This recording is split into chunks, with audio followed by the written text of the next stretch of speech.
and welcome to Horror Rewind. This is Kelly Florence. And I'm Meg Hopdahl. And today, I don't know what we're talking about, but Meg just sent a video of me to 5 of her friends without my consent.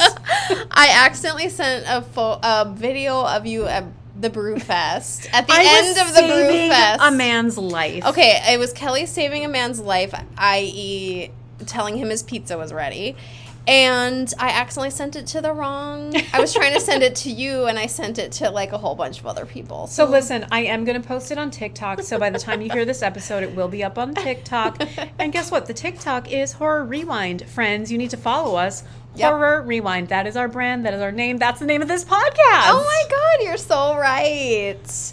And we're going to hopefully start having a visual show so you can all see our pretty faces on TikTok and YouTube and all of it. And Zoom. We're going to have a Zoom link. Oh, my gosh. Like, what are you doing? I know. If you're not following along, tell your friends. Tell your friends, the ones who love horror or not. Because you know what? We're going to talk about horror, but we're also talking about some non-horror We're today, talking about some non-horror today. Also, guess what? Less than a month, y'all. The Science of Witchcraft is out September 6th. Did you pre-order? If you didn't, what are you waiting for? I know. And, like, I think I mentioned this on TikTok Live. It's the same day that the new Stephen King comes out. So when you're at the store getting the new Stephen King... Double dip. This is the only time you're allowed to double dip. Yes, get the Science of Witchcraft. I am so excited. Okay, listen. We are going to talk about some horror movies, but we have to start off with my new favorite person on this planet. It happens to be a straight white man. I'm sorry. His name is Nathan Fielder. I know, and I feel like we're like 5 years too late, too. Dang. We're late to the game. But guess what? I kept seeing people on Twitter being like, the rehearsal is next level. And I'm like, well, I guess I'll check it out. So I did. And then guess what? I took the advice that I've been given for 5 years to watch Nathan For You. Meg and I binged it over the past weekend because we had nothing else to do because we didn't have internet. So we just streamed on a hotspot. We were streaming on a hotspot. It was really sad and pathetic. Us without Wi-Fi is not a good look. But yeah, so you kind of pulled a Meg because it took you about 5 years to watch something that people told you to watch. But this is like me watching The Taking of Deborah Logan that came out in 2014 just the other day. So okay, so Nathan Fielder is a fellow Canuck. He's from where you spent your formative years, Vancouver, BC. I know. Meg, tell us how Canadian he is. He's very Canadian. I love it. Tell us your favorite memory of living in Vancouver. Oh, God. Oh my gosh, my favorite memory. Well, I really liked going to the Indigenous museum that they had there, and then we did that for a field trip, and then I saw that Carrie Elwes had been there to do the movie The Crush, and so I feel like that's a good memory because I was breathing the same air that Carrie Elwes breathed. And that's what's great about Vancouver. They film so many movies there. Also, like, we met and bonded over the X-Files, which was shot there for its first 5 years. Mm-hmm.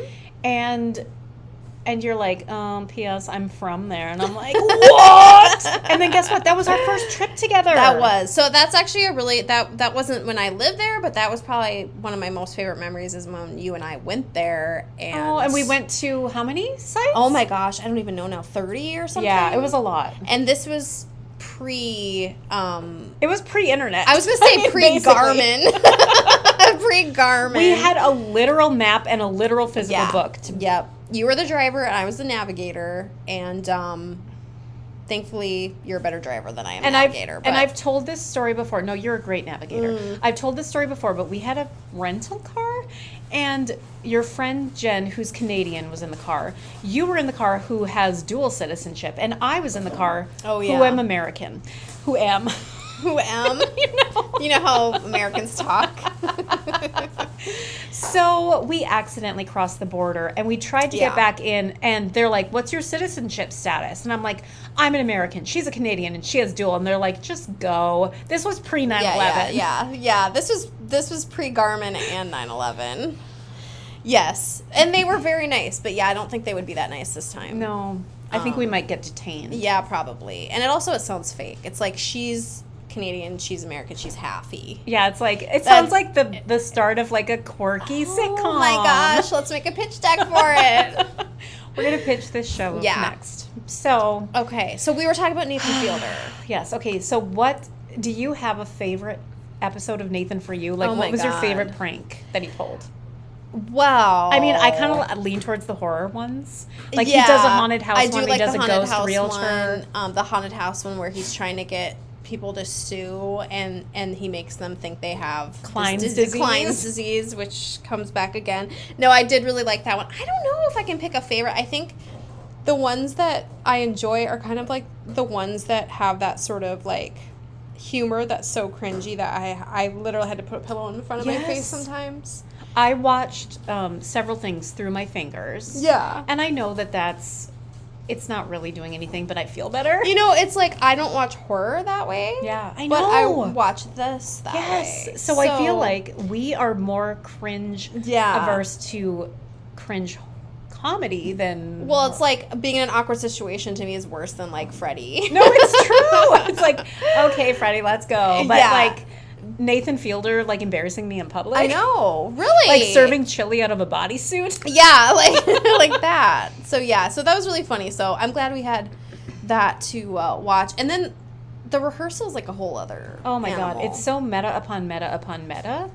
I don't even know. I keep saying it's very Truman Show now because of the whole, like, creating this fake universe. Also, it's so theater. There's so many theater, obviously, because there's actors involved. And all of Nathan For You was theater-involved actors, too. But being a theater major and you being a theater person, like, it's just, like, in our DNA. Well, and I was going to ask you, I mean, you have more experience than I do, like, acting and things like that. And I'm just curious what you think about the actors who are taking the Fielder method. I would totally have done it. Yes, yeah. And especially knowing him now, I would have. Yeah. But no, of course. Like, yeah, give me more technique. Let me practice, learn, grow. I think it's interesting. Cool. I think it's interesting because, like, I'm more of a literature person. And, like, I like to sort of take these concepts and these you know, philosophy ideas. I can never say philosophical. I can't say that. So I was a philosophy minor. I know. So if that had been me, like, I would have been in a bad way. But so anyway, taking these like high concepts and like putting them toward acting, I never really think about that. I think of it in terms of like when I'm consuming creating a character? art or creating when I'm writing or when I'm reading. I'm taking like, you know, all those sort of elements, but I don't think I think of it in the acting terms. So here's the thing, which is really interesting, and so you'll appreciate actors more knowing this, that they are taking the writer's words as sacred. Mm-hmm. And they are deriving from your words maybe things that you didn't even think of because they are mulling it over and like, you know, like as we've been saying, like they are taking it so far. It's like, what does this mean? What is my motivation? Yeah, like, and I know that that's like a haha, like what's my motivation? But it's interesting. True. It's like they will take from your work maybe subconsciously what you thought of and you hadn't even put forward. Hadn't put. Well, it's like even things like, you know, you take this character and you put them in this skirt and you don't think about it as a writer necessarily like being overtly meaning anything, but then it does say something about the character and you didn't realize it, you know. It's honoring the text. Yeah, I love that. Which, I mean, as a literature person, I love that. So that's very cool. So actors, you go, girls and boys. And everything in between. Yeah. And all our non-binary friends. Yes. So the rehearsal is next level. I mean, we gave maybe a little bit away, but go watch it. It's on HBO. I don't think we gave anything away. Okay. The budget is like, what? I know. I don't know where they get this money. Give me that. Give me that. So, yes, I agree. That's non-horror, but but maybe it is horror because we just said we watch it through. Well, that was more Nathan For You, but actually, there's some pretty awkward moments in the rehearsal too. So I agree. Yeah. I see a deer out there. Hello. Oh. So let's talk about some recent horror things we watched. What's the name of the documentary? Are you able to look it up? I'm gonna look that up. You start talking about the other thing. Okay, we watched Umma with Sandra Oh, and it's on. Also on Netflix? Both of these things are on Netflix. and it's a horror movie. She is feeling guilt. She's being haunted by her mother, and I appreciate always when movies are in a foreign language and they're unapologetic about it, like partially at least. This movie. I enjoyed it. I know that people are split about how they're feeling about it. I thought it was a solid story. I appreciated it. And Sandra Oh, she's just great. Like, yeah, I loved her in Sideways. I loved her in Grey's Anatomy. I loved her in Killing Eve. No, I think she's super talented, and I'd love to see her in more horror movies, because I feel like she just has, like, I don't know, she's just so expressive and, like, such a good actress, and probably uses the Fielder method. But yeah, no, I really think she is what made this movie. I liked this movie. I didn't love this movie. Yeah. I think that's fair to say. Yeah, I felt the same way. Like I said, I enjoyed it, but it's not like I ran out and said, like, hey, go see this movie. I think for me, it didn't go far enough. Oh. Like, to me, I want more. Like, I want more of the, like, sort of... Because it is, like, kind of... It's not body horror. It's more, like, possession horror, I guess you'd say. But I wanted, like, almost, like, body horror with it. Like, I guess I'm just, like...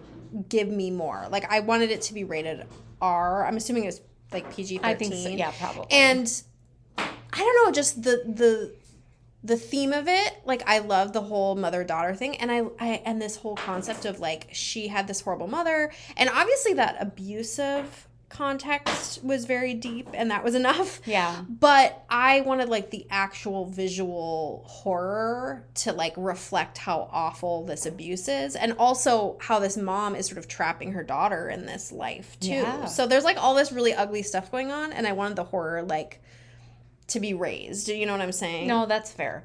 And I like I said, I appreciated it, and obviously it was very female driven. So, you know, that always gets a check on my book. Yeah. But yeah, it could have been scarier. And yeah, it could have been scarier. I kind of felt like the climax, I was like, "Oh, but I want more." Yeah. You know? It's like they had the bones. They had the structure. bones. They had the right actresses. I like whatever that guy is. He's always good in this kind of stuff. But yeah, it just was it.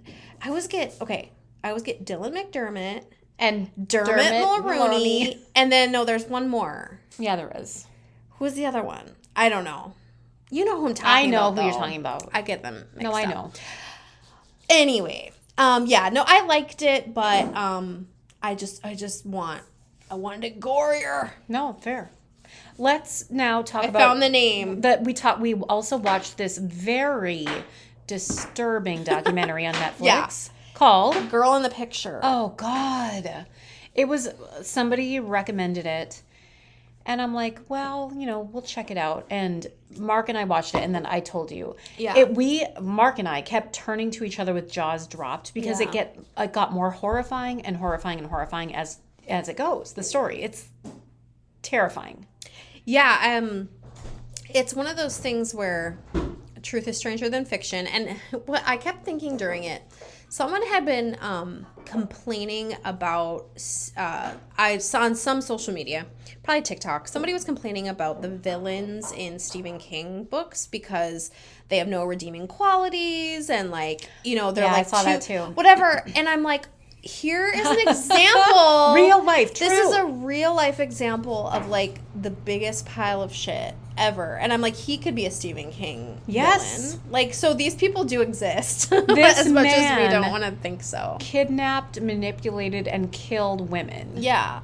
Like, and then this okay, one, what is the redeeming quality? There is none. So I know. guess what? No. And then this one he raised as his daughter, even though she wasn't, and she didn't even know who she really was, and it took decades to It's so sad. find out who this woman was, and and then I think the worst part was, like, her parents were in the documentary. Yeah. And, like, clearly they didn't do their due diligence. Like, not that I want to victim we don't want to. blame. Yeah, we don't want to blame parents. But it was very bizarre. It was very bizarre. Well, it's kind of like that. I can't remember the other documentary name, but the ones where, like, they were letting an adult man sleep in the bed with their daughter. Okay. Yeah. Yeah, that one. Yes. that guy, he was like, he kept convincing her that like UFOs were yes, it was about aliens. Yeah. God. So yeah, all I kept thinking was like, no, there are real evil villains in this world, and so stop picking on Stephen King. That was my takeaway. Is like, yes, he's just writing this kind of person, and they exist. That's fair. Because I was also reading The Talisman at the same time, and it has like a villain who's just like, gross, and so yeah, I was like, no, these people really exist. Look at this documentary. How do you feel like when you watch a documentary like that? How do you feel opposed to like how do you feel when you watch the Sandra Oh film? I feel much more horrified because it's real life. And as I've said multiple times, when we wrote The Science of Serial Killers, that was the hardest book we have ever written because it was... I know that we do talk a lot about reality, but a lot of times it's like, it's a medical condition, and it's like, okay, but no, like, these real cases of real people dying, like, oh my gosh. And not just dying, but like being tortured, whether manipulated. psychologically or mentally or whatever, but yeah, I mean, I have always liked true crime. I talk about true crime all the time, but some of them just really stick with you. And this one, I don't know, it stuck with me for a while after watching it, for sure. Yeah. And I think that's good. Like, I think there's this idea that we're like, and we're like pleasure seekers in it. It's like, no. And I think there's like, oh, it's exploitive. I can't talk today. Exploitative. Exploitative. Ugh, Kelly. But anyway, it's and yes, there are things. I mean, like, if you watch some shows on ID Network, like, it seems kind of like they're trying to sex it up all the time. Like Cry Wolf. Just kidding. That's a Nathan Fielder reference. But there are, like, this documentary is so heartfelt, and everyone involved, you could tell, just cared about this woman. Whether they, like, knew her or they only were trying to help her after they didn't even know her. And so, I don't know, I think, and there's something viewing it that you can, like, take this piece of humanity with you. And, like, now we know about this woman whose story we wouldn't have known about, and she deserves that, So I think there's something poignant about it too you can take from it. It was so well done. Yeah. Now I want to circle back to something you mentioned. Okay. I know that you started reading The Talisman because what's his name? Duffer Brothers. No, but wait. Who's reading it to Max? Lucas is reading it to Max at the end of Stranger Things season 4 part 2, and we thought maybe it's a spoiler for next season, but it's because the Duffer Brothers revealed that they are directing, writing, whatever, the Talisman. Show, The Talisman. But tell us about your new hot take about the Talisman. Are there any hints that could lend themselves to Stranger Things? P.S. We believe that Eddie is going to be alive next season. Well, here's my question. Am I connecting it to the other show, or am I just connecting the hint of the Talisman within? Because here's the thing. Give us all the takes. The Talisman is about a parallel universe. And it's about a 12-year-old boy going from one universe to the next universe. I have chills right now. Are you ready for our visual live podcast? Because if you could see us reacting right now, you could be witnessing goosebumps. So it definitely felt appropriate that Lucas was reading it to Max. And things in one universe affect the other universe. And there are ways to save people in this universe by using things from that universe and stuff. So I think we could definitely work this into Eddie being alive. And I also think that it makes sense thematically, but also the whole time I was reading The Talisman, I kept seeing Lucas. It's because it's about a 12-year-old boy. I mean, he's older than that now, but the boy, just like in Stephen King fashion, the boy in Talisman feels more like 16, Yeah. So I was like, he just needs to cast. Like, I kept casting in my mind all the people in the book, and they were all like Stranger Things people. Yes. But yeah, I love the book, and I recommend it. And if you like Stranger Things, like, you'll love The Talisman for sure. And yes, they definitely connect. There's definitely some similarities there, and I can see how they were maybe inspired by that specifically. Okay, listen, we are going to rank 4 things right now God. on a scale of 0 to 10. 0 being you hated it, 10 being it's a perfect TV show or movie. First of all, Nathan, for you, as I just said the scale, but the scale is The chili suits. the chili suit. What do you give Nathan 10 for you? out of 10, it's I give it funny. 10 out of 10 as well. I mean, just because it's funny. the rehearsal. Oh. 10 the out of scale. 10. Yeah, no, I think it's an 11. It's like a Spinal Tap 11. Yeah. But what is the scale for the rehearsal? The fake vegetables. Oh no, my the God. vegetables with the stickers. I mean, they're real, but they have the sticker on them. Yes. And if you watch it, you know. Oh my God. Okay. Umma. I'm going to give it a 5. Yeah, I was gonna say 6. 6 Okay. out of 10. And then the documentary. Girl in the Picture? Girl in the Picture. I'm going to give it an 8 because I would never watch it again. Well, that's Is true. that fair? I'm gonna give it a 9, but you know that I take points away when I won't watch something again. Yeah. Like I literally, I think I might have. Tell me if I'm wrong, friends, rewinders. But I docked Texas Chainsaw Massacre because of how uncomfortable it makes You me feel. did, Obviously, yeah. it's a perfect movie. Yeah, yeah. But I docked it because it's like I don't want to watch it every day. That's fair. Yeah. But I would watch Army of Darkness every day. Oh boy. Yeah, it has nothing to do with Bruce Campbell. I No. promise. Speaking of, I hope Evil Dead Rise comes Oh out. my god, Nate, if you're listening, Nate, I'm calling you out every week. Yeah, you sent me that article, and now I'm nervous because of the HBO and Discovery merger. Yeah. So come on, people. Well, and it's funny how like I'm not too invested in Batgirl, so it was like when I heard that I was like, oh no, that's terrible. But like I don't, it didn't. You're like, feel oh personal. no, I hope I don't Oh, fall. no, yeah. and then they came looking for us with Evil Dead Rise, so that didn't feel good. So P.S. Follow us on TikTok because we need Yes. you to Yeah. follow us so that we can go live every week. Yes. And also, that was a TikTok sound. And if you're not on TikTok, what are you doing? I know. Come on TikTok. It's not just It's not just choreography. It's not just choreography. I'm over on Book Talk. Where would you say you are over on the TikTokies? Bruce Campbell. Hashtag Bruce Campbell. If you want to hear me talk about books a lot, you can also follow Meg Loves Horror. But if you follow Meg Loves Horror, you have to also follow Horror Rewind because you don't want to miss what we have going on. Yeah, let's go. It's Kelly Florence 19, but we are Horror Rewind. Yeah. So, until next time, we'll see you in the horror section.